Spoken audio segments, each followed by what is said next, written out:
ಅಪ್ಪನಿಂದ ನಮ್ಗೆಲ್ರಿಗೂ ಬಂತು. ನಾವು 6 ಜನ ಹೆಣ್ಮಕ್ಳು, ಒಬ್ಬ ಗಂಡು ಮಗ. ಹೇಗೆ ಕೃಷಿಯಲ್ಲಿ ಹೋರಾಡಿ ಗೆಲ್ಬೇಕು, ಹೇಗೆ ಕಷ್ಟದಲ್ಲಿ ನಮ್ಮ ಜೀವನವನ್ನು ಮುಂದೆ ಹೆಮ್ಮೆಯಿಂದ ನಡೆಸ್ಕೊಂಡು ಹೋಗ್ಬೇಕು ಎಂಬ ಪಾಠವನ್ನು ಈ ಮನೆಯಲ್ಲಿ ನಾವು ಕಲಿತಿದ್ದಕ್ಕೆ ನಾವು ಧನ್ಯರು. ನಮ್ಮ ಅಪ್ಪನನ್ನು ಪಡಿಬೇಕಾದ್ರೆ ನಾವು ಎಷ್ಟೊಂದು ಪುಣ್ಯ ಮಾಡಿರ್ಬೇಕು, ಇದು ಯಾವ ಮಾತಲ್ಲಿಯೂ ಹೇಳಲಿಕ್ಕೆ ಸಾಧ್ಯವಿಲ್ಲ.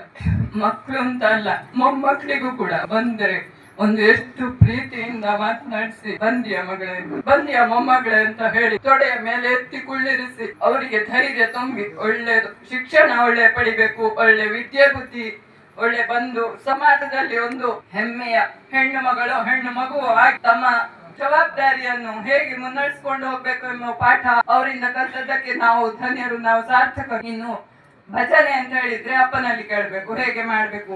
1 ಗಂಟೆಗೆ 2 ಗಂಟೆ ಹಸಿವೆ ಇಲ್ಲ, ನೀರಳಿಕೆ ಇಲ್ಲ, ಕೂತ್ರೆ ಹೇಳಿಕೆ ಇಲ್ಲ, ಭಜನೆ ಹೇಳಲೇಬೇಕು. ಹೇಗೆ ಹೇಳ್ತಿ, ಯಾಕೆ ತಪ್ಪು ಮಾಡಿದಿ ಪುನಃ ಹೇಳು, ಹೀಗೆ ಹೇಳಿ ತಿದ್ದಿ ನಮಗೆ ಕಲಿಸಿದವರು. ಯಕ್ಷಗಾನ ಇದ್ರೆ ನಮ್ಮನ್ನೆಲ್ಲರನ್ನು ಅಜ್ಜಿ ಸಮೇತ ಕರ್ಕೊಂಡು 5 ಗಂಟೆಗೆ ಸಂಜೆ ಹೊರಡುವರು. ರಾಮಾಯಣ ಮಹಾಭಾರತ ಅಂತಹ ಸಪ್ತಾಹಗಳು ಸುಮಾರು ನಡೆದು ಹೋದವು ಅವರ ಕಾಲದಲ್ಲಿ. ನಮ್ಮನ್ನು ಕರೆದುಕೊಂಡು ಹೋಗಿ ನಮಗೂ ಪಾತ್ರಗಳನ್ನು ಹಾಕಿ ನಮಗೂ ಯಕ್ಷಗಾನವನ್ನು ಕಲಿಸಿ ಹೋಗಿ ಮಾಡಿ ಬೆನ್ನು ತಟ್ಟಿ ಮುಂದೆ ನಮ್ಮನ್ನು ಹುರಿದುಂಬಿಸಿ ನಮ್ಮ ಜೀವನದಲ್ಲಿ ಎತ್ತರ ಸ್ಥಾನಕ್ಕೆ ಏರ್ಬೇಕು ಅಂದ್ರೆ ನಮ್ಮ ಅಪ್ಪನೇ ಕಾರಣ.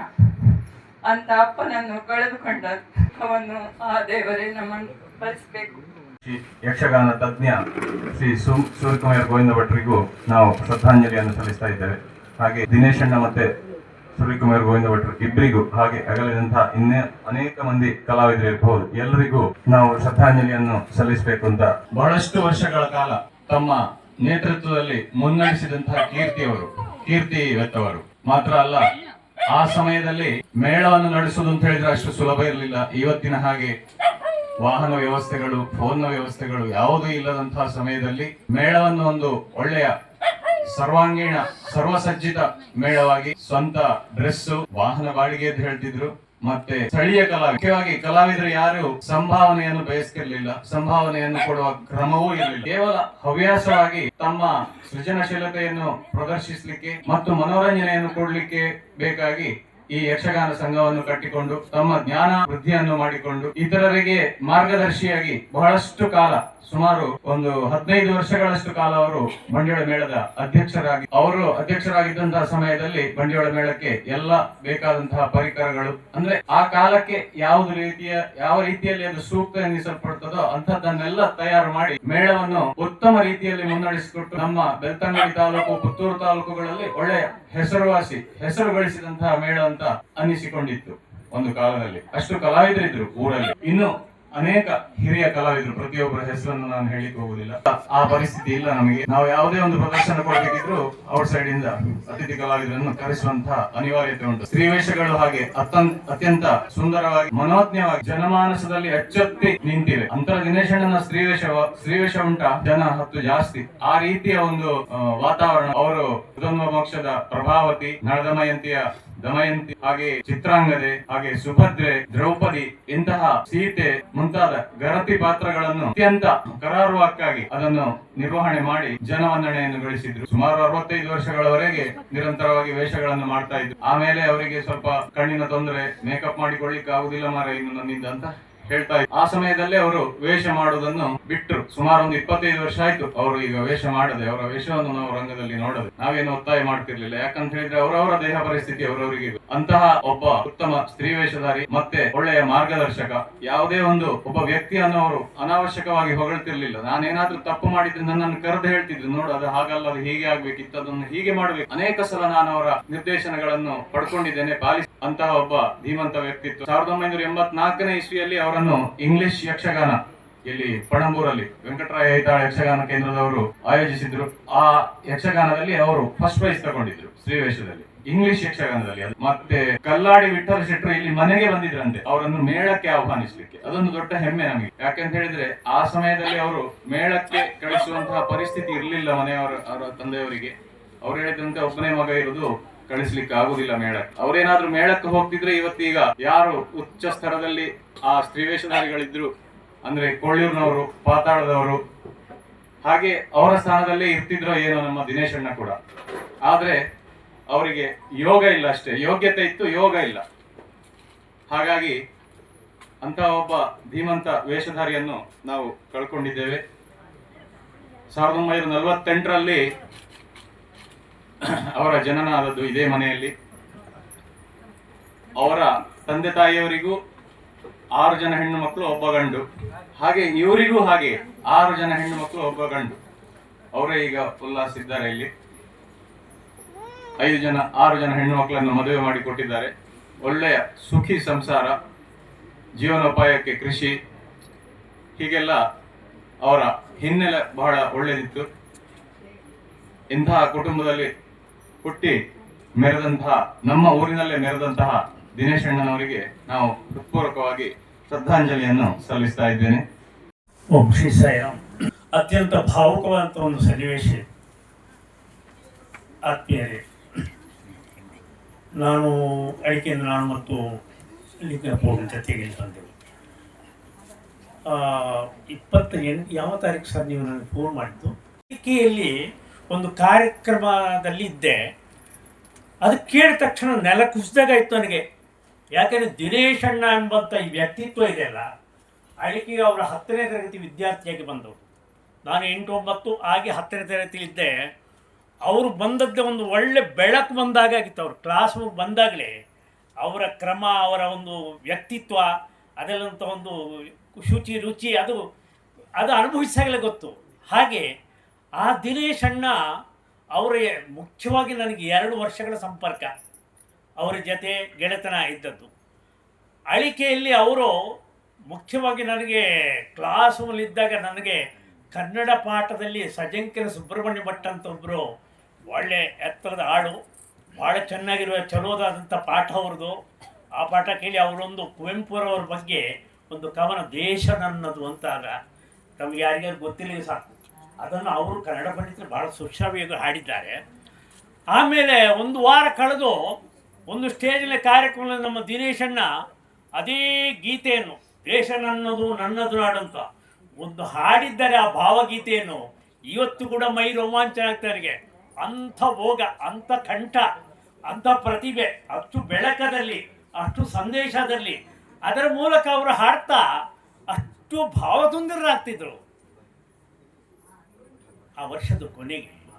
ಅದೇ ವರ್ಷದ ಕೊನೆಗೆ ಮಂಗಳೂರಲ್ಲಿ ಕಾಶಿ ಹೈಸ್ಕೂಲ್ ಅಂತ ಅಲ್ಲಿ ಜಿಲ್ಲಾ ಮಟ್ಟದ ಒಂದು ಭಾವಗೀತೆಗಳ ಸ್ಪರ್ಧೆ ಇತ್ತು. ಆ ಸ್ಪರ್ಧೆಗೆ ದಿನೇಶ್ ಅಣ್ಣ ಹೋಗಬೇಕಿತ್ತು. ಬಹುಶಃ ಅವರಿಗೆ ಜ್ವರ ಬಂದಿತ್ತು ಅಂತ ಒಂದು ಸಣ್ಣ ಡೌಟ್ ನನಗೆ. ಅವ್ರಿಗೆ ಹೋಗ್ಲಿಕ್ಕೆ ಆಗಲಿಲ್ಲ. ನನಗೆ ಹೇಳಿದ್ರು, ಪದ್ಮನಾಭ ಭಟ್ರೆ ನೀವು ಹೋಗ್ತಾರಲ್ಲ, ನಾನಂತ ಹಾಡುಗಾರ ಅಲ್ಲ, ಆದರೆ ಶಾಲೆಯನ್ನು ಪ್ರತಿನಿಧೀಕರಿಸಬೇಕಿತ್ತು. ನಾನೇನು ಮಾಡಿದೆ, ದಿನೇಶ್ ಅಣ್ಣನ ಹತ್ರ ಕೇಳಿ ಆ ಪದ್ಯವನ್ನು, ದೇಶ ನನ್ನದು ನನ್ನದು ನಾಡು, ಅವ್ರು ಹೇಳುವ ಅದರ ಅಕ್ಷೇಕಾರವೇ ಬೇರೆ ರೀತಿ. ಅದೇ ಪದ್ಯವನ್ನು ನಾನು ಅಲ್ಲಿ ಹಾಡಿ ಬಂದಿದ್ದೇನೆ. ದೊಡ್ಡ ಬೇರೆ ಬೇರೆ ಶಾಲೆಗೆ ಬಂದರೆ ನನ್ನನ್ನು 2nd ಪ್ರೈಸ್ ಕೊಟ್ಟು ಕಳಿಸಿದ್ದಾರೆ. ಹಾಗೆ ನನ್ನ ಮೇಲೆ ಆ ಸೂರ್ಯನಿಂದ ಚಂದ್ರ ಬೆಳಕು ಮಾಡೋದಕ್ಕೆ ನನಗೆ ಅವರು ಮಾಡಿದ ಪರಿಣಾಮ ನೀವು ಆಲೋಚನೆ ಮಾಡ್ಬೋದು ಎಷ್ಟು ಉನ್ನತವಾದ್ದು ಅಂತ. SSLC ಆಯಿತು. ಆಮೇಲೆ ಈಗಾಗಲೇ ಹೇಳಿದ್ರು, ತಂದೆಗೆ ಒಬ್ಬನೇ ಮಗ, ಅವ್ರ ಮನೆಯಲ್ಲಿ ಬಂದು ಕುಳಿತಿದ್ದಾರೆ. ಮರುವರ್ಷ PUCಗೆ ತಂದೆಯವರು ಕಳಿಸೋಕ್ಕೆ ಬಹುಶಃ ಇಲ್ಲ. ಯಾಕೆಂದರೆ ಅವರಿಗೆ ಅಳಿಕೆಯ ಬಗ್ಗೆ ಅತ್ಯಂತ ಹೆಚ್ಚಿನ ತುಡಿತೆ ಇತ್ತು. ಅದು ಸತ್ಯಸಾಯಿಯ ಕೇಂದ್ರ. ಸತ್ಯಸಾಯಿ ಅವತಾರ ಪುರುಷನಾಗಿ ಮಾಡಿದ ಇದು ಉಂಟಲ್ಲ, ಅವ್ರ ಮೇಲೆ ಬಹಳ ಗಾಢವಾದ ಪರಿಣಾಮ ಬೀರಿದ ಕಾರಣ. ಆದರೆ ಅಳಿಕೆಯವರು ಬಲವಾಗಿ ಸೆಳೀತಂತ ತಂದೆಯರಿಗೂ ಒಬ್ಬನೇ ಮಗ, ಇಷ್ಟು ದೊಡ್ಡ ಕೃಷಿ ಕ್ಷೇತ್ರ ಹೇಗೆ ಕಳ್ಕೊಳ್ಳೋದು, ಅಲ್ಲಿ ಕಾರ್ಯಕರ್ತನಾಗಬೇಕು ಅಂತ ಅಲ್ಲಿಯ ಮುಖ್ಯ ಮಡಿಯಾಳ ನಾರಾಯಣ ಭಟ್ರು ಬಹುಶಃ ಬಯಸಿರಬೇಕು. ಮಡಿಯಾಳ ನಾರಾಯಣ ಭಟ್ರು ಈ ಮನೆಗೆ ಬಂದಿದ್ದಾರೆ. ಆ ಸಂಸ್ಥಾಪಕ ಅಧ್ಯಕ್ಷರು ಅವರು, ಮತ್ತು ಈಗ ಮ್ಯಾನೇಜಿಂಗ್ ಟ್ರಸ್ಟ್ ಅಂತ ಕೋಲ್ಡ ಕೃಷ್ಣ ಭಟ್ರು, ನಾನು ಹುಡುಗ, ನಾನು ಬಂದಿದ್ದೇನೆ ಫ್ರೆಂಡ್ ಆಗಿ. ಇಲ್ಲಿ ದತ್ತ ಜಯಂತಿ ಅಂತ ಬಹುಶಃ ಆಚರಣೆ, ಅದೆಲ್ಲ ಅನುಭವಿಸೋದವರು. ಹಾಗೆ PUC ಆದರೂ ದಿನೇಶ್ ಭಟ್ರು ಬರೋದು ಕಾಣುತ್ತಿಲ್ಲ. ಪೂಜ್ಯ ಅಣ್ಣನವ್ರದ್ದು ನಾವು ಕರಿತೇವೆ ಮಡಿಯಾಳ ನಾರಾಯಣ ಭಟ್ರು. ಅಲ್ಲಿ ಈಗ ಆಮೇಲೆ ಅಧ್ಯಕ್ಷ ಅಂತ ಉಳುವಾನ ಗಂಗಾಧರ ಭಟ್ರನ್ನು ಇಲ್ಲಿ ಕಳಿಸ್ಕೊಟ್ರು. ದಿನೇಶ ಬರಲಿ, PUC ವಿದ್ಯಾಭ್ಯಾಸ ಆಯ್ಕೆ ಮಾಡಿ ಅಂತ. ಅಂತರ್ಕೇಶವ ಭಟ್ರು ಏನು ಹಿಂದೆ ಬಂದು ನೋಡಲಿಲ್ಲ, ಮಗನ ಹೋಗುವಂತ ಪುನಃ 2ನೇ PUC ಕೂಡ ಕಳಿಸ್ಕೊಟ್ರು. ಹಾಗೆ ಈ ದಿನೇಶ್ ಭಟ್ರು 2 ವರ್ಷದ ಒಂದು ಆತ್ಮೀಯ ಸಖನಾಗಿ ಪ್ರತಿ ಗುರುವಾರ ಅಳಿಕೆಯಲ್ಲಿ ಹಾಸ್ಟೆಲ್ ಜೀವನ ನಮ್ಮದು. ಆ ಸಾಮೂಹಿಕ ಜೀವನದಲ್ಲಿ ಅವರ ನೇತೃತ್ವ ಬಹಳ ಚೆನ್ನಾಗಿತ್ತು. ಅವರು ಗುರುವಾರ ದಿವಸ 1 ಗಂಟೆಯ ಭಜನೆ, ಆಮೇಲೆ ಮಡಿಯಾಳ ನಾರಾಯಣ ಭಟ್ಟ ಅಂದರೆ ಅವರ ಅಧ್ಯಕ್ಷರದ್ದು ಒಂದು ಸುಮಾರು 3/4 ಗಂಟೆ 1 ಗಂಟೆ ಪ್ರವಚನ ಮಕ್ಕಳಿಗೆಲ್ಲ.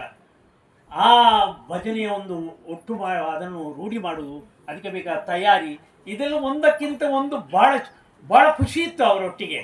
ನಾನು 1971, 71, 72, 73, 74 ಹೀಗೆ 3 ವರ್ಷ ನಾನು BSc ಮಾಡಿದ್ದೇನೆ. ಅಲ್ಲಿ BSc ಮಾಡುವಾಗ ನನಗೆ ದಿನೇಶ್ ಭಟ್ರು ಸಿಕ್ಕಲಿಲ್ಲ, ಅವ್ರ ಫ್ರೆಂಡಾಗಿ ನನಗೆ ಅಲ್ಲಿ ಬರಲಿಲ್ಲ. ಆದರೆ ಅಲ್ಲಿ NG ಪಟವರ್ಧನ್ ಅಂತ ಮುಂಡಾದೇವರು ಅವರು ನನಗೆ ಕನ್ನಡ ಪಾಠ ಮಾಡಿದಂಥ ಲೆಕ್ಚರ್ರು. ಅದರಲ್ಲಿ ಕನ್ನಡದಲ್ಲಿ ಈ ಬಸವ ಸಾಹಿತ್ಯಗಳು, ವಚನ ಸಾಹಿತ್ಯ ಎಲ್ಲ ತುಂಬ ಇತ್ತು. ದಿನೇಶ್ ಭಟ್ರು ಹಾಡುವುದು ನೋಡಿದರೆ ಆ ವಚನ ಸಾಹಿತ್ಯಕ್ಕೆ ಜೀವ ತುಂಬ ಅವ್ರು ಬೇಕು ಅಂತ ಆಸೆ ಬರ್ತದೆ. ಯಾಕೆಂದರೆ ಅವರು PUCಯಲ್ಲಿರುವಾಗ ಅಳಿಕೆಯಲ್ಲಿ ಒಬ್ಬರು ಕಾಡು ಕೃಷ್ಣ ಭಟ್ರು ಅಂತ ಲೆಕ್ಚರ್ ಇದ್ದರು. ಕಾಡು ಕೃಷ್ಣ ಭಟ್ರು ನಿಮಗೆ ನೆನಪು ಬರ್ತದೆ ಸರ್? ಕಾಡು ಕೃಷ್ಣ ಭಟ್ರು ಅವರು ಶಾಕುಂತಳ ನಾಟಕವನ್ನು ಅವರು ನಮಗೆ ಪಾಠ ಮಾಡಿದವರು. ಅದು ಕಾಳಿದಾಸ ನಾಟಕದ ಕನ್ನಡದ 60 ಅದನ್ನು ಮೈಸೂರಿನ ಬಸಪ್ಪ ಶಾಸ್ತ್ರಿಗಳೆಂಬವರು ಅದನ್ನು ತರ್ಜುಮೆ ಮಾಡಿಕೊಟ್ಟವರು. ಅದು ಪಾಠ ಪುಸ್ತಕ ಇತ್ತು. ಅದು ಹೆಚ್ಚು ಕಡಿಮೆ ಅದು ಗದ್ಯ ಪದ್ಯ ಎರಡು ಸಮ್ಮಿಶ್ರದಲ್ಲಿ ಒಂದೊಂದು ಪದ್ಯಗಳನ್ನು ಎಷ್ಟು ಕಠಿಣ ಉಂಟು ಅಂತ ಹೇಳಲಿಕ್ಕೆ ಸಾಧ್ಯ ಇಲ್ಲ. ಇವರು ಆ ಕಾಡು ಕೃಷ್ಣ ಭಟ್ರು ಈ ದಿನೇಶ್ ಭಟ್ರು ಎದ್ದಿರುತ್ತ ಅದನ್ನು ಹಾಡು ಅಂತೇಳಿ ಹೇಳು. ಒಂದೊಂದು ಅದು ವೃತ್ತಗಳ ಒಂದು ಹಳೆಗನ್ನಡದ ಪದ್ಯಗಳು ಬಹಳ ಕಷ್ಟ ಇತ್ತು. ಇವರು ಕೈಗೆ ಪುಸ್ತಕ ಎತ್ತಿಕೊಂಡು ಅದನ್ನು ಓದುವ ಚಂದ, ಅದನ್ನು ಸಂಧಿ ವಿಘಟನೆ ಮಾಡಿ ಹೇಳೋದು, ಆ ಸ್ವರ ಮಾಧುರ್ಯ, ಬೇರೆ ಪಾಠ ಬೇಡ, ಅಷ್ಟು ಚಂದವಾಗಿ ಅದನ್ನು. ಹಾಗಂತ ತರಗತಿಯಲ್ಲಿ ಇನ್ನೊಬ್ಬರಿದ್ದರು ಅವ್ರಿಗೆ ಪ್ರತಿಸ್ಪರ್ಧಿಯಾಗಿ, ಅವರು ಸ್ವಲ್ಪ ಮಹಾಲಿಂಗ ಭಂಡಾರಿ ಅಂತ. ಇದೆಲ್ಲ ನನ್ನ ಅನುಭವಿಸಿದ್ದನ್ನು ನಾನು ಹೇಳಿದ್ದು. ಬಹಳ ಪ್ರತಿಭಾವಂತರಾದಂಥ ಒಬ್ಬರು ವ್ಯಕ್ತಿ ನಮ್ಮ ದಿನೇಶಣ್ಣ. ಅವರ ಪ್ರತಿಭೆಯೆಂಬುದು ಎಲ್ಲರೂ ಕೂಡ ಯಕ್ಷಗಾನ ವೇಷದ ಮೂಲಕ ಇತ್ಯಾದಿ ನೋಡಿದ್ದೇವೆ. ಬಹಳ ಸಜ್ಜನ, ಇದು ಒಬ್ಬ ಮನುಷ್ಯನೇ ಕ್ಯಾರೆಕ್ಟರ್ ಮತ್ತು ಹಾಗೆ ಎಬಿಲಿಟಿ ಮತ್ತೊಂದು ಟ್ಯಾಲೆಂಟ್, ಇದು 3 ಇದ್ದರೆ ಅವರು ಎಷ್ಟು ಎತ್ತರಕ್ಕೂ ಜೀವನದಲ್ಲಿ ಏನನ್ನೂ ಮಾಡ್ಬೋದು. ಅವರಲ್ಲಿ ಇದು 3 ಸಂಗಮಿಸುವಂಥ ಒಂದು ವಿಶೇಷವಾದಂಥ ಒಂದು ವ್ಯಕ್ತಿತ್ವ. ಮೃತ್ಯುವಿಂ ಭಯಬೇಕೆ ದೇಶಾಂತರಕ್ಕೈವ ಮಿತ್ರನಾಥಂ ಚಿತ್ರ ಹೊಸದಿರ್ಪುದಲ್ಲಿ ಸಾತ್ವಿಕದಿ ಬಾರ್ದವಂಗೆ ಎತ್ತಲೇ ಭಯವಿಹುದು ಸತ್ರನ ಹೊಸದಿಹುದು ನಡೆ ಮಂಕುತಿಮ್ಮ. 77 ವರ್ಷ ದಿನೇಶನ್ನು ಬದುಕಿದ್ದಾರೆ. 77, 72 ನನಗೆ ಅದು ಸರಿ ಗೊತ್ತಿಲ್ಲ. ಆದರೆ ಹೇಗೆ ಬದುಕಿದ್ದಾರೆ, ಎಷ್ಟು ಬೆಳಕು ಬಿದ್ದಿದ್ದಾರೆ. ಮೃತ್ಯುವಿನ ಭಯವು ಏಕೆ? ಅವರಿಗೆ ಮೃತ್ಯುವಿನ ಬಗ್ಗೆ ಭಯ ಇಲ್ಲ, ಅಥವಾ ಆ ಮೃತ್ಯು ಏನು ಮಾಡೋದು ಒಂದು ತೆರೆ. ದೇಶಾಂತರಕ್ಕೈವ ಮಿತ್ರನಾಥಂ ಚಿತ್ರ ಹೊಸದು ಇರ್ಪುದಲ್ಲಿ ಸಾತ್ವಿಕದಿ ಬಾರ್ದವಂಗೆ ಎತ್ತಲು ಏಂ ಭಯವಿಹುದು. ಅವರು ಸಾತ್ವಿಕವಂತ ಜೀವನವನ್ನು ನಡೆಸಿಕೊಂಡು ಹೋದವರು. ಆ ಜೀವ ಅತ್ಯಂತ ಮೇಲ್ಮಟ್ಟದ ಜೀವ. ನಮ್ಮ ಈ ನುಡಿನಮನದ ಮೂಲಕ ಇನ್ನಷ್ಟು ಖುಷಿ ಪಡ್ತೇವೆ ಮತ್ತು ಎತ್ತರಕ್ಕೆ ಇರ್ತೇವೆ. ಈ ಪ್ರಾಪಂಚಿಕವಾದ ಜಂಜಾಟಗಳನ್ನ ಮೀರಿ ಪ್ರತಿಯೊಬ್ಬರಿಗೂ ಜೀವನ ಒಂದು ಪಾಠಶಾಲೆ ಅಲ್ವೇ? ಈ ಪಾಠವನ್ನು ಕಲಿಸಿ ಪಾಠವನ್ನು ಬೋಧಿಸಿ ಅವರು ಮುನ್ನಡೆದಿದ್ದಾರೆ. ಅವರಿಗೆ ವಿಶೇಷವಾದ ದೈವಾನುಗ್ರಹ ಅವರಿಗೆ, ಈ ಕುಟುಂಬಕ್ಕೆ, ಈ ಪ್ರದೇಶ ಎಲ್ಲರಿಗೂ ಖಂಡಿತ ಇದೆ. ಹಾಗೆ ನಾನು ನಮ್ಮ ದಿನೇಶನನ್ನು ಸ್ಮರಿಸ್ತಾ ಇನ್ನೂ ಒಂದು 4 ವರ್ಷ, 6 ವರ್ಷ, 8 ವರ್ಷ, 10 ವರ್ಷ ಇರಬೇಕಿತ್ತು ಅಂತ ಆಸೆ ಆಗ್ತದೆ. ನಾನು 4 ವರ್ಷಗಳ ಹಿಂದೆ ಇಲ್ಲಿ ಒಮ್ಮೆ ಯಾವುದೋ ಒಂದು ಸಣ್ಣ ಭಜನಾ ಕಾರ್ಯಕ್ರಮಕ್ಕೆ ಬಂದಿದ್ದೆ. ಇಲ್ಲಿ ಕೆ ಗೋವಿಂದ ಭಟ್ ಅಂತ ಅಳಿಕೆಯವರೇ ಅವರೊಂದು ಉಪನ್ಯಾಸ ಮಾಡಿದ್ದಷ್ಟು ಕೇಳಿದ್ದೇನೆ. ನನಗೆ ಆ ದಿವಸ ಹೆಚ್ಚು ಮಾತಾಡಲಿಕ್ಕಾಗಲ್ಲ. ಆಮೇಲೆ ನನಗೆ ದಿನೇಶನ್ನು ನೋಡಿದ ನೆನಪೇ ಇಲ್ಲ. ನನಗೆ ಅವ್ರನ್ನು ಕಳ್ಕೊಂಡೆ ಅಂತ ಹೇಳಿದರೆ ಅದು ತುಂಬಲಿಕ್ಕೆ ಸಾಧ್ಯವೇ ಇಲ್ಲ. ಅಂಥ ವ್ಯಕ್ತಿತ್ವ ಇನ್ನೊಂದು ನೋಡಬೇಕೇ. ಯಾಕೆ ನಾನು ಉಜಿರೆಯಲ್ಲಿ ಇದ್ದೆಲ್ಲ, ಉಜಿರೆಯಲ್ಲಿ BSc ಮಾಡೋ ಈ ಮಹಾಬಲ ಭಟ್ ಅಂತ ಒಬ್ಬರು ಇದ್ದರು, ದೊಡ್ಡ ಸಂಸ್ಕೃತ ವಿದ್ವಾಂಸ. ಅವರು ಕಾಲೇಜಿಗೆ ವಿದ್ಯಾರ್ಥಿಗಳು ಬಂದರು, ಲೆಕ್ಚರ್ಸ್ ಕನ್ನಡದಲ್ಲಿ ಬಿಟ್ಟು ನೋಡಬೇಕು. ಅವರು ಶ್ರೇಷ್ಠವಂತ ಒಳ್ಳೆಯ ವಾಗ್ಮಿಯಾಗಿದ್ದರು, ಒಳ್ಳೆಯ ಪದ್ಯಗಳನ್ನು ಹಾಡುವರಿದ್ದರು. ಹಾಗೆ ಅವರು ನೋಡುವಾಗ ನನಗೆ ದಿನೇಶ್ ಭಟ್ರೆ ನೆನಪು ಆಗಾಗ ಆಗೋದು. ಯಾಕೆ ನಾನು ಹೈಸ್ಕೂಲ್ ಜೀವನದಲ್ಲಿ ನನ್ನ PUC ಜೀವನದಲ್ಲಿ ದಿನೇಶ್ ಭಟ್ರ ಸಾಂಗತ್ಯವನ್ನು ಅದು ಅಷ್ಟು ಖುಷಿ ಕೊಟ್ಟಿದೆ. ಹಾಗೆ ಅವರು ಇವರು ಹೀಗೆ ಅವರದ್ದು ಜೀವನ ಮುಗಿದಿದೆ. ಹಾಗಂತ ಅವರು ಎತ್ತರದವರು. ದಿನೇಶ್ ಭಟ್ರು ನನ್ನ ಜೀವನ ಅತ್ಯಂತ ಪ್ರತಿಭೆ. ಅಂದರೆ ಈ ಒಂದು ಭೂಪ್ರದೇಶ ಇನ್ನೂ ಹೇಳೋದ್ರೆ, ಇಲ್ಲಿ ನಮ್ಮ ಲಿಂಗಪ್ಪಗೌಡರು ಅಡಿಕೆ ಬಂದರು. ಹೇಗೆ ಬಂದರು ಅಂತ ಕೇಳಿದರೆ, ದಿನೇಶ್ ಭಟ್ರು ಅವರಿಗೆ ಅಡಿಕೆಯಲ್ಲಿ ಇರಲಿಕ್ಕೆ ಆಗಿದ್ರು. ಇಲ್ಲಿಂದ ಪ್ರತಿನಿಧಿ ಅಂತ ನಮ್ಮ ಲಿಂಗಪ್ಪಗೌಡರು ಕಳಿಸಿಕೊಟ್ಟಿದ್ದಾರೆ. ಮಾತ್ರ ಅಲ್ಲ, ಲಿಂಗಪ್ಪಗೌಡರು ಏನಿದೆ ಎತ್ತರ, ಅವರು ಮಾಡಿದ ಸಾಧನೆ ಎಂಥವ್ರು ನಿಬ್ಬೆರಗಾಗಬೇಕು. ಸ್ವತಃ ದಿನೇಶ್ ಭಟ್ರೆ, ಯಾಕೆಂದರೆ ಅವರು ಯಕ್ಷಗಾನ ವೇಷ ಅವರು ಹಾಕ್ತಿದ್ರು, ನಾನು ನೋಡಿದ್ದೆ. ಅದು ನನಗೊಂದು ಕೊರಗೆ, ದಿನೇಶ್ ಭಟ್ರೆ ಸ್ತ್ರೀ ವೇಷ ನಾನು ನೋಡಲೇ ಇಲ್ಲ. ಅವರಷ್ಟು ಹಾಗಂತ ಅವರೊಂದು ಪುರುಷ ವೇಷ ನೋಡಿದ್ದೇನೆ. ಅಳಿಕೆಯಲ್ಲಿ ಮಡಿಯಾಳ ಗೋಪಾಲಾಷ್ಟ ದೇವಸ್ಥಾನದಲ್ಲಿ ಅವ್ರದ್ದು ಯಕ್ಷಗಾನಕ್ಕೆ ಅವರೇನು ದೇವಸ್ಥಾನಕ್ಕೆ ಬಂದಿದ್ದಾಗ ಅಲ್ಲಿ ಶ್ರೀಕೃಷ್ಣಲಿಯಲ್ಲಿ ಕಂಸವಧೆ ಅಂತ ಬಹುಶಃ ಆ ಯಕ್ಷಗಾನ ಮಾಡಿದ್ದೊಂದು ನೆನಪು. ಜಾತ್ರೆ ಸಂದರ್ಭದಲ್ಲಿ ಅವ್ರು ಬಂದು ಅಂತೇಳಿ ಒಂದು ಥರ ಮಾಡಿದ್ದು ಒಂದು ವೇಷ ಕೊಟ್ಟಿದ್ದಾರೆ. ಅದು ಸ್ತ್ರೀ ವೇಷ ಆಗಿರಲಿಲ್ಲ, ಪುರುಷ ವೇಷ. ಭಾಳ ರಂಜನೆ ಮಾಡಿ ಭಾಳ ಖುಷಿ ಕೊಟ್ಟು, ಹೌದಲ್ಲ ನನಗೆ, ನಾನು ಯಾಕೆ ನಾನು ನೋಡಿದ್ದೇನೆ ಅವರು ಆ ವೇಷವನ್ನು. ಹಾಗೆ ದಿನೇಶ್ ಭಟ್ರು ಸರ್ವಾಂಗ ಸುಂದರವಾದಂಥ ಒಂದು ಅತ್ಯುತ್ತಮ ಅಂತ ಬಾಳಿ ಈ ಜೀವನವನ್ನು ಅವರು ಮುಗಿಸಿದ್ದಾರೆ. ನಮಗೆಲ್ಲ ಆದರ್ಶಪೂರ್ಣರು. ಈ ಒಂದು ಅವಕಾಶ ನನಗೂ ಅವ್ರಿಗೊಂದು ನುಡಿ ನಮನ ಸಲ್ಲಿಸಿಕೆ ಅವಕಾಶ ಒದಗಿದ್ದಕ್ಕೆ ನಾನು ನಿಮಗೆಲ್ರಿಗೂ ಹೃತ್ಪೂರ್ವಕವಾಗಿ ವಂದಿಸ್ತೇನೆ. ಮತ್ತು ನನ್ನೊಟ್ಟಿಗೆ ನನ್ನನ್ನು ಕರ್ಕೊಂಡು ಬಂದಂಥ ನನ್ನನ್ನು ಮನಸ್ಸ ಧ್ಯಾನಿಸಿ ಒಂದು ನಮಸ್ಕಾರ ಮಾಡಿ ನನ್ನ ಒಂದೆರಡು ಮಾತುಗಳನ್ನು ಭಾವಪೂರ್ಣವಾಗಿ ಹೇಳುವುದಕ್ಕೆ ಒಂದು ದುರ್ದೈವ. ಆದರೆ ಏನು ಮಾಡೋಣ, ಅದಾಗಲೇ ಶ್ರೀಯುತರು ಹೇಳಿದ ಹಾಗೆ ಮೃತ್ಯು ಎನ್ನುವುದು ಹುಟ್ಟಿನ ಜೊತೆಯಲ್ಲೇ ಬಂದಿರ್ತದೆ. ಇದು ಮತ್ತೆ ಗೊತ್ತಾಗ್ತದೆ, ಅದು ಗೊತ್ತಾಗುವುದಿಲ್ಲ. ಆದರೂ ಬದುಕಿನ ಎಲ್ಲ ಬಣ್ಣಗಳನ್ನು ಚೆನ್ನಾಗಿ ನೋಡಿ ಅರ್ಥವಿಸಿಕೊಂಡು ಅನುಭವಿಸಿ ಯಾರು ಬಾಳುತ್ತಾರೆ ಆ ಬಾಳು ಶ್ರೇಯಸ್ಕರವಾದ್ದು ಅಂತ ತಿಳಿದವರು ಹೇಳಿದ್ದಾರೆ.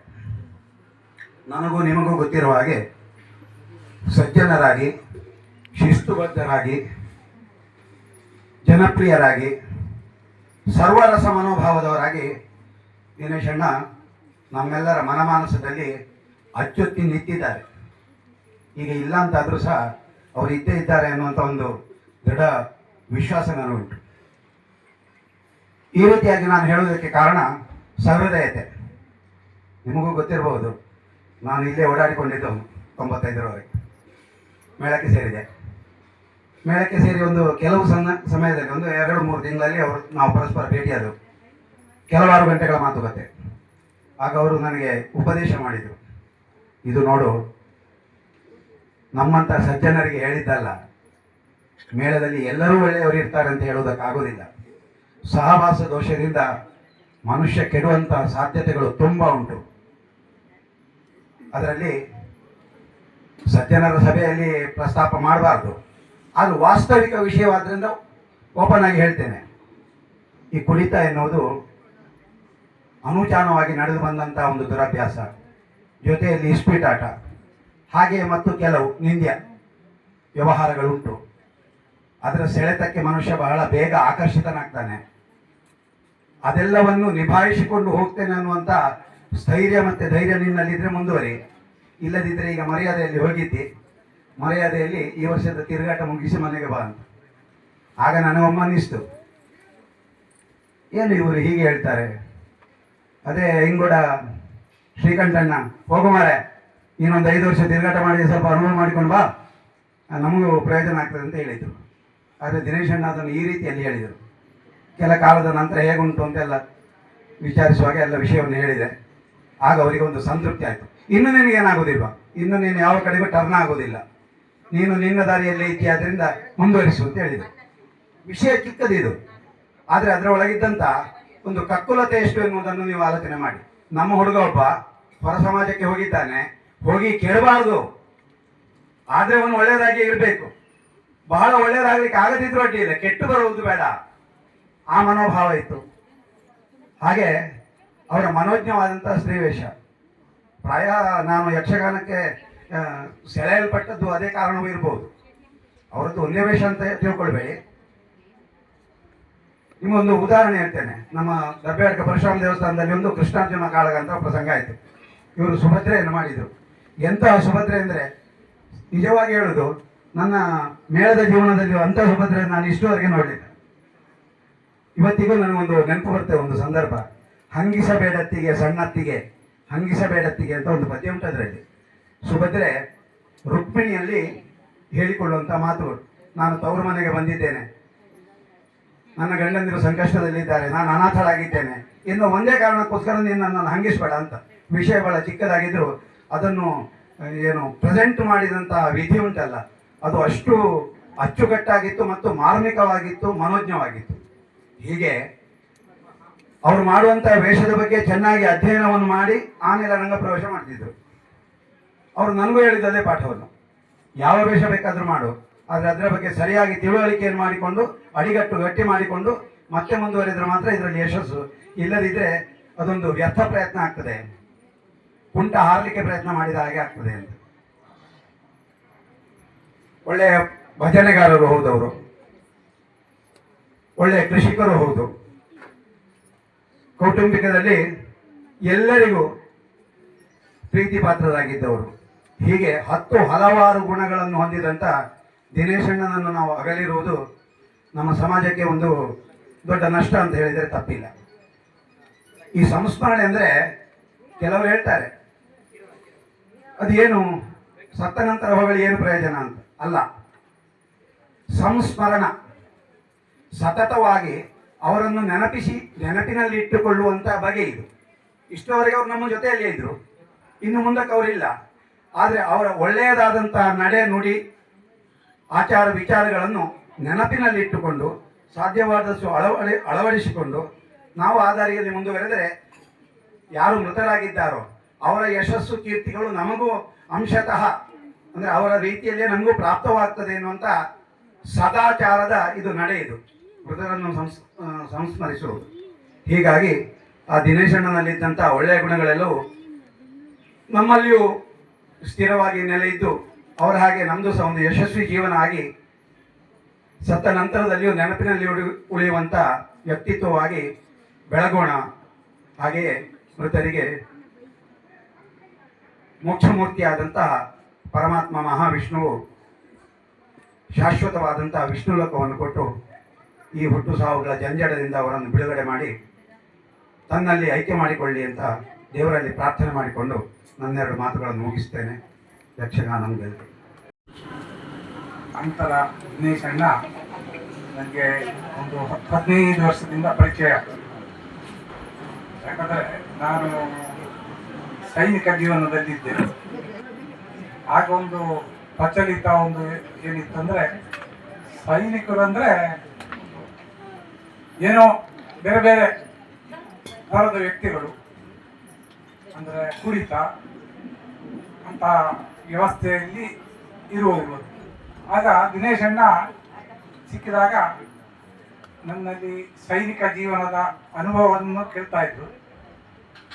ಆಗ ಅವರಿಗೆ ಸೈನ್ಯದ ಬಗ್ಗೆ ಬೇರೆ ಬೇರೆ ರೀತಿಯ ಪ್ರಶ್ನೆಗಳನ್ನು ಕೇಳಿದಾಗ ನನಗೆ ತಿಳಿದ ಮಟ್ಟಿಗೆ ಅವರಿಗೆ ಉತ್ತರಗಳನ್ನು ಕೊಡ್ತಾ ಇದ್ರು. ಹಾಗೆ ಆಗ ಒಂದು ಸಾಧಾರಣ 90 ನಾನು 81ನೇ ಇಸ್ವಿಯಲ್ಲಿ ನನ್ನ ಕಮಿಷನ್ ತಗೊಂಡಿದ್ದೆ. ಆಗ ಒಂದು ಇದೆ, ಸೈನಿಕರು ಅಂದರೆ ಅವರಿಗೊಂದು ಸ್ಥಾನಮಾನ ಇಲ್ಲ, ಅಂದರೆ ಅವ್ರಿಗೆ ಏನೂ ಸಿಗದೆ, ಏನೂ ವ್ಯಕ್ತಿ ಇಲ್ಲದೆ ಅವರು ಒಂದು ಬದುಕಿಗಾಗಿ ಹೋಗ್ತಾ ಇದ್ದಾರೆ. ಆ ಸಂದರ್ಭದಲ್ಲಿ ಅವರು ನನ್ನ ಬೇರೆ ಬೇರೆ ಅನುಭವಗಳನ್ನು ಬಗ್ಗೆ ಮಾತಾಡ್ತಿದ್ರು.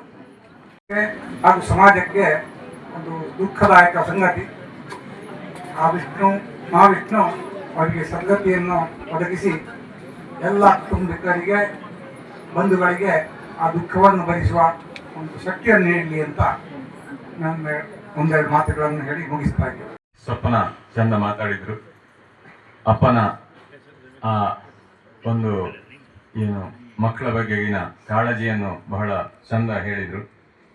ಇನ್ನು ದಿನೇಶಣ್ಣನವರು ಇಲ್ಲಿ ಸುತ್ತಮುತ್ತ ಎಲ್ಲೇ ಆಟ ಆಗಿರಲಿ, ಅವರು ಪೆರ್ಡೂರ್ ಮೇಳ ಇರ್ಬೋದು, ಹನುಮಗಿರಿ, ಪಾವಂಜೆ ಅಥವಾ ತುಳು ಆಟವೂ ನೋಡಿದ್ದುಂಟು ಅವರು ಎಷ್ಟೋ ಸರ್ತಿ. ಯಾವ ಆಟ ಅಂತ ಇಲ್ಲ, ಅವ್ರಿಗೆ ಯಾವುದೂ ಆಗ್ತದೆ. ಆ ರೀತಿಯ ಒಂದು ಅವರ ಅಭಿರುಚಿ ಇತ್ತು. ಫ್ರಂಟ್ ಲೈನಲ್ಲೇ ಅವರು ಇರ್ತಿದ್ರು. ಎಲ್ಲೇ ಆಟ ಇರಲಿ ಫ್ರಂಟ್ ಲೈನಲ್ಲಿ ಅವರು ಬಂದು ಆಸೀನರಾಗ್ತಿದ್ರು. ಮಗ ಉಲ್ಲಾಸ್ ಅವರನ್ನು ಕರ್ಕೊಂಡು ಬರ್ತಿದ್ರು ಬಹಳ ಕಾಳಜಿಯಿಂದ. ಹೋಗು ಅಂತ ಹೇಳಿದ್ರೆ ಸಾಕು, ಅವರು ವ್ಯವಸ್ಥೆ ಮಾಡ್ತಿದ್ರು. ಅಂತಹ ಒಬ್ಬ ಮಗನನ್ನು ಅವರು ಪಡೆದಿದ್ದಾರೆ. ನಿಜವಾಗಿಯೂ ಅವರು ಧನ್ಯರು. ಹಾಗೆ ಅವರು ಮಾಡಿಕೊಂಡಿದ್ದಂತಹ ಅನೇಕ ಸಾಮಾಜಿಕ ಕಾರ್ಯಚಟುವಟಿಕೆಗಳು ಇನ್ನು ಮುಂದೆಯೂ ನಿಮ್ಮೆಲ್ಲರ ಸಹಕಾರದಿಂದ ಮುಂದುವರಿಬೇಕು. ಈ ಮನೆಗೆ ನಿಮ್ಮೆಲ್ಲರ ಸಹಕಾರ ಬಹುಮುಖ್ಯ. ಇಷ್ಟು ದಿವಸಗಳ ಕಾಲ 13 ದಿನಗಳ ಕಾಲ ಪರ್ಯಂತ ಈ ವಾಳ್ಯದವರ ಸಹಕಾರ ಮತ್ತು ಪ್ರತಿನಾಡಿ ಅಥವಾ ಕೆಲವು ಸಲ ಆದರೂ ಈ ಕಡೆ ಬಂದವರು ನಮ್ಮ ಹಿರಿಯ ವೇಷಧಾರಿ ಶ್ರೀ ಅಂಬಾಪ್ರಸಾದ್ ಪಾತಾಳರವರನ್ನು ಸ್ವಾಗತಿಸ್ತಾ ಅವರನ್ನು ನಾನು ಕರ್ಕೊಂಡು ಬಂದಿದ್ದೇನೆ. ಅವರು ಈ ಮನೆಯ ಈ ಒಂದು ಪ್ರೀತಿಯಿಂದ ಕೊಡುವಂತಹ ಒಂದು ಕಲಾದಾನ ಅಂತ ಹೇಳ್ಬೋದು. ಆ ದಾನವನ್ನು ಸ್ವೀಕರಿಸಬೇಕು ಅಂತ ನಾವು ಕೇಳಿಕೊಳ್ತಾ ಇದ್ದೀವಿ. ಏನು ಸಂಬಂಧ ಅಂತ ಕೇಳಿದರೆ ಸಂಬಂಧ ಎಷ್ಟು ಅಂತ ನಾನು ಹೇಳಿದ್ರೆ ಒಂದು ಮಾತ್ರ ಹೇಳಬಲ್ಲೆ ಅಂದರೆ ಜಯರಾಮ್ ಭಟ್ರು ನನಗೆ ಈ ಅಂತರ ಮನೆಗೂ ನನಗೂ ಏನು ಸಂಬಂಧ ಅಂತ ಕೇಳಿದ್ರೆ ಯಕ್ಷಗಾನದ ಒಂದು ಸಂಬಂಧ ಅಂತ ಹೇಳ್ಬೋದು. ಯಾಕಂದ್ರೆ ಅವರು ಸ್ತ್ರೀ ಪಾತ್ರಧಾರಿ, ನಾನು ಒಬ್ಬ ಸ್ತ್ರೀ ಪಾತ್ರಧಾರಿ. ಆದರೆ ನನಗೆ ಇವತ್ತು ಕೊಟ್ಟಂತ ಇವರು ಏನು ಕಾಣಿಕೆ ಕೊಟ್ಟಿದ್ದಾರೋ, ಏನು ದಾನ ಅಂತ ಕೊಟ್ಟಿದ್ದಾರೋ ಅದು ನನಗೆ ಅಂತ ನಾನು ಖಂಡಿತ ಹೇಳುವುದಿಲ್ಲ. ಯಾಕಂದ್ರೆ ನನ್ನಿಂದ ಹಿರಿಯವರಾಗಿದ್ದಂಥ ಪಾತಾಳ ವೆಂಕಟರಮಣ ಭಟ್ಟರು ಅವರು ಸ್ತ್ರೀ ಪಾತ್ರಧಾರಿಯಾಗಿ ಇದ್ದುಕೊಂಡು ಮೆರೆದು ಮೊನ್ನೆಯಷ್ಟೇ ಈ ಲೋಕವನ್ನು ಬಿಟ್ಟು ಹೋಗಿದ್ದಾರೆ ನನ್ನ ತಂದೆಯವರು. ಇವರು ಕೊಟ್ಟಂಥದ್ದು ಅವರಿಗೆ ಸಮರ್ಪಣೆ ಆಗಲಿ ಎಂಬುದಾಗಿ ನಾನು ಭಾವಿಸಿಕೊಳ್ತೇನೆ. ಜೊತೆಯಲ್ಲಿ ಇನ್ನೊಂದು ನನ್ನ ಆಶೆ ಏನು ಅಂತ ಕೇಳಿದ್ರೆ, ನಾನು ಆರಂಭದಲ್ಲಿ ಹೇಳಿದೆ ಎತ್ತಣ ಮಾಮರ ಎತ್ತಣ ಕೂಗಿದೆ ಅಂದ್ರೆ ನಾನು ಎಲ್ಲಿ ಪಾತಾಳದಲ್ಲಿ ಹುಟ್ಟಿ ಬೆಳೆದ ಹುಡುಗ ಇವತ್ತು ಇಲ್ಲಿ ಬಂದು ಈ ದಾನವನ್ನು ಪಡೆಯಬೇಕು ಅಂತಿದ್ರೆ ಏನು ಸಂಬಂಧವಪ್ಪ ಅಂದ್ರೆ ಯಕ್ಷಗಾನದ ಒಂದು ಸಂಬಂಧ ಒಂದು ಹೌದು. ಆದ್ರೆ ಇನ್ನೊಂದು ಸಂಬಂಧ ಹೇಳಿಕೊಳ್ಳುವುದಿದ್ರೆ, ನನ್ನ ಹೆಂಡತಿಯಾಗಿ ಬಂದಂತಹ ಜಯಂತಿ ಎಂಬವಳು ಇದೇ ಇಲ್ಲಿಯ ಹತ್ತಿರ ಅರಸಿನ ಮಕ್ಕೆಯಲ್ಲಿ ಹೋಟೆಲ್ ಇರಿಸಿಕೊಂಡಿದ್ದಂಥ ಜಯರಾಮ್ ಭಟ್ರ ಮಗಳು. ಅವಳನ್ನು ನಾನು ಮದುವೆಯಾಗಿದ್ದೇನೆ. ಅವಳು ಮೊನ್ನೆ ದಿವಸ ಈ ವಿಷಯವನ್ನು ನನ್ನಲ್ಲಿ ಇವರು ಪ್ರಕಾಶ್ ಹೇಳಿಕೊಂಡಂತ ಹೊತ್ತಿಗೆ ನಾನು ಅದನ್ನು ಮನೆಯಲ್ಲಿ ಹೇಳಿಕೊಂಡೆ. ಆವಾಗ ಅವಳು ಹೇಳಿದ್ರು, ಓ ಆ ಸಂಬಂಧದಲ್ಲಿ ಅವರು ನಿಮ್ಮನ್ನು ಕರೆದಿರಲೂಬಹುದು, ಏನು ಸಂಬಂಧ ಅಂತ ಹೇಳಿದ್ರೆ ಅದಕ್ಕಿಂತಲೂ ಹೆಚ್ಚು ಯಕ್ಷಗಾನದ ಸಂಬಂಧ ಅಂತ ಅದನ್ನು ನಾನು ಅಲ್ಲಿ ಒತ್ತಿ ಹೇಳಿದೆ. ಹಾಗಾದ್ರೆ ಅವರ ಆ ಸಂಬಂಧ ನಿಜವಾಗಿ ಈ ಹೊತ್ತಿಗೆ ಅವಳು ಕೂಡ ಇಲ್ಲಿಗೆ ಬರುವವಳಾಗಿದ್ಲು. ಏನೋ ಇವತ್ತು ಬೆಳಗ್ಗೆ ಅವಳು ನೀರು ಹಾಕ್ಲಿಕ್ಕೆ ಹೋದಾಗ ಸ್ವಲ್ಪ ಕಾಲು ಜಾರಿ ಬಿದ್ದುಕೊಂಡು ನಡಿಲಿಕ್ಕೆ ಆಗುದಿಲ್ಲ, ನಾನು ಸ್ವಲ್ಪ ಕಷ್ಟ ಆಗಿತ್ತು, ನೀವೇ ಹೋಗಿ ಬನ್ನಿ ಅಂತ ನನ್ನನ್ನು ಕಳುಹಿಸಿಕೊಟ್ರು. ನಿಜವಾಗಿ ಅವಳಿಗೆ ನನಗೆ ಇಲ್ಲಿಗೆ ಬರುವುದಕ್ಕಿಂತ ಹೆಚ್ಚು ಅವಳಿಗೆ ಆಸಕ್ತಿ ಇದ್ದದ್ದು. ಯಾಕೆಂದ್ರೆ ಮೊದಲನವರನ್ನೆಲ್ಲ ಒಮ್ಮೆ ಇಲ್ಲಿ ಕಣ್ತುಂಬ ನೋಡಿಕೊಳ್ಳಬಹುದಲ್ಲ, ನೋಡಿ ಮಾತಾಡಬಹುದಲ್ಲ ಅಂತ ಅವಳಿಗೊಂದು ಆಸೆ ಇತ್ತು. ಆ ಯೋಗ ಅವಳಿಗೆ ಕೂಡಿ ಬರಲಿಲ್ಲ. ಆ ಯೋಗ ಇವತ್ತು ನನಗೆ ಕೂಡಿ ಬಂತು. ಆದರೆ ಈ ಅಂತರ ಮನೆಯ ವಾಸಿಯಾಗಿದ್ದಂತಹ ದಿನೇಶ ಭಟ್ರು ಅವರು ಇವತ್ತು ನಮ್ಮನ್ನು ಅಗಲಿದ್ರು ಕೂಡ ಅವರು ಆ ವಿಷ್ಣು ಸಾಯುಜ್ಯವನ್ನು ಪಡೆಯಲಿ, ಜೊತೆಯಲ್ಲಿ ನಮ್ಮೊಂದಿಗೆ ಸದಾಕಾಲ ಇದ್ದುಕೊಂಡು ಕಾಣದ ಕೈಯನ್ನು ಕೊಟ್ಟು ನಮ್ಮನ್ನೆಲ್ಲ ಕಾಪಾಡಲಿ, ಎಲ್ಲರಿಗೂ ಆಶೀರ್ವದಿಸಲಿ, ನಿಮ್ಮೆಲ್ಲರ ಬದುಕು ಬಂಗಾರವಾಗುವಂತೆ ಅವರ ಹಾರೈಕೆ ಇರಲಿ ಅಂತ ಹೇಳ್ತಾ ನನ್ನ 2 ಮಾತುಗಳನ್ನು ಅವರ ಪದದೊಳಗೆ ಇರಿಸಿ ಸ್ವಾಮಿ ಅಂತ ಇದ್ದೆ. ಸಣ್ಣ ಮಟ್ಟದಲ್ಲಿ ಕಾಣಿಕೆ ನೀವು ಮೇಳದ ಕಲಾವಿದರು, ಮೇಳದಲ್ಲಿರುವಾಗ ಬರುವ ವರ್ಷಕ್ಕಾದರೆ ಈ ಸಣ್ಣ ಕಾಣಿಕೆಯನ್ನು ತಗೊಂಡು ಯಕ್ಷಗಾನಕ್ಕೆ ಬೇಕಾದಂಥ ಆ ಸ್ತ್ರೀ ವೇಷಕ್ಕೆ ಬೇಕಾದಂಥ ವಸ್ತುಗಳನ್ನೆಲ್ಲ ತಗೊಳ್ಬೇಕು ಅಂತ ನಮ್ಮೆಲ್ಲರ ಇಚ್ಛೆ, ತಂದೆಯವರ ಸ್ಮರಣೆಗೋಸ್ಕರ. ಸರಿ, ಈ ಬಂಡಿಹೊಳೆ ಮೇಳಕ್ಕೆ ನನ್ನಿಂದ ಏನು ಸಹಕಾರ ಬೇಕು ಹೇಳಿ ನಾನು ಅದನ್ನು ಮಾಡಲಿಕ್ಕೆ ತಯಾರಿದ್ದೇನೆ. ಯಾವ ಹೊತ್ತು ನೀವು ಕರೆದರೂ ಒಂದು ವೇಷ ಮಾಡಲಿಕ್ಕೆ ಬಂದು ತಯಾರಾಗ್ತೇನೆ. ಮೊದಲು ಬಂದಿದ್ದೇನೆ ವೇಷ ಮಾಡಲಿಕ್ಕೆ, ಒಂದು 2-3 ವೇಷ ಮಾಡಿದ್ದೇನೆ ಅಷ್ಟೇ. ಮುಂದೆಯೂ ವೇಷ ಮಾಡಲಿಕ್ಕೆ ನಾನು ಸದಾ ಸಿದ್ಧನಿದ್ದೇನೆ. ನನ್ನ ಈ ಕಾಯದಲ್ಲಿ ಎಷ್ಟು ಕಸು ಮಾಡಲಿಕ್ಕೆ ಸಾಧ್ಯ ಉಂಟು ಅಷ್ಟವರೆಗೆ ನಾನು ವೇಷ ಮಾಡ್ತೇನೆ ಅಂತ ನಿಘಂಟು ಮಾಡಿದ್ದೇನೆ. ಈಗ 48 ವರ್ಷಗಳ ತಿರುಗಾಟ ಆಯಿತು. 64ನೇ ವರ್ಷಕ್ಕೆ ನಾನು ಬಂದು ಮುಟ್ಟಿದ್ದೇನೆ. ಇನ್ನು ದುಡಿಬೇಕು ಅಂತ ಮನಸ್ಸುಂಟು. 50 ಆಗಿ ನಿಲ್ಲಿಸಬೇಕು ಅಂತ ಒಂದ್ಸಲ ನಿಘಂಟು ಮಾಡಿದ್ರು. ಆದರೂ ಕಾಯದಲ್ಲಿ ಯಕ್ಷಗಾನ ಇರುವಲ್ಲಿವರೆಗೆ ನಾನು ದುಡಿಬೇಕು ಅಂತಲೇ ಉಂಟು.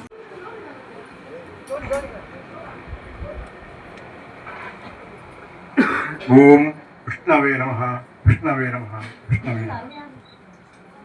ಈ ಅಂತರ ಮನೆತನಕ್ಕೆ ಮತ್ತು ನಮ್ಮ ದಾಮ್ಲೆ ಮನೆತನಕ್ಕೆ ಸಾಮಾನ್ಯ 100-150 ವರ್ಷಗಳ ಹಿಂದಿನಿಂದ ಸಂಬಂಧ.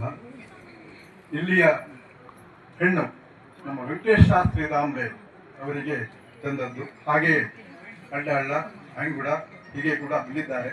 ಹಾಗೆ ದಾಮ್ಲೆ ಮನೆತನಕ್ಕೆ ಮತ್ತು ಮೆಹೆಂದಳೆ ಮನೆತನಕ್ಕೆ ಅವಿನಾಭಾವವಾದಂತಹ ಸಂಬಂಧ. ಈ ಮೆಹೆಂದಳೆ ಮನೆತನದಲ್ಲಿ ಜನಿಸಿದಂತಹ ಶ್ರೀ ದಿನೇಶ್ ಭಟ್ರು ನನಗಿಂತ ತುಂಬ ದೊಡ್ಡವರವರು. ಆದರೆ ನನಗೆ ಅವರ ಮೇಲೆ ತುಂಬ ಅಭಿಮಾನ. ಅವರ ಹೆಸರು ಶ್ರೀವೇಷಧಾರಿ ಅಂತ ಉಂಟು. ಅಂತರ್ತು ದಿನೇಶ್ ನಾನು ಶ್ರೀವೇಶ್ವರ ಹೌದು. ಆದರೆ ಇನ್ನೊಂದುಂಟು, ನಮ್ಮ ಅರಸಿನಮುಖಿಯಲ್ಲಿ ಸಪ್ತಾಹ ಆಗಿತ್ತು, ಯಕ್ಷಗಾನ ಸಪ್ತಾಹ ಆಗಿತ್ತು. ಆಗ ಅವರು ಶ್ರೀರಾಮನ ವೇಷವನ್ನು ಮಾಡಿದ್ದಾರೆ. ಬಹಳ ಚಂದ, ಅವರು ನೋಡ್ಲಿಕ್ಕೂ ಬಹಳ ಚಂದ. ಅವರ ಸ್ತ್ರೀ ವೇಷ ಅಂತ ಹೇಳಿದ್ರೆ ಅವರ ಹಾವ ಭಾವ ಇರ್ಬೋದು, ನಟನೆ ಇರ್ಬೋದು, ಅದಕ್ಕೆಲ್ಲ ಪೂರಕವಾಗಿ ಅವರ ಸೌಂದರ್ಯವು ಕೂಡ ಹೆಚ್ಚು ಮೆರುಗು ಇತ್ತು. ಹೀಗೆ ಅಂತರ ದಿನೇಶ್ ಅಣ್ಣ ಅಂತ ಹೇಳಿದ್ರೆ ಅನೇಕ ವಿಷಯಗಳಲ್ಲಿ ಪ್ರತಿಭಾವಂತರು.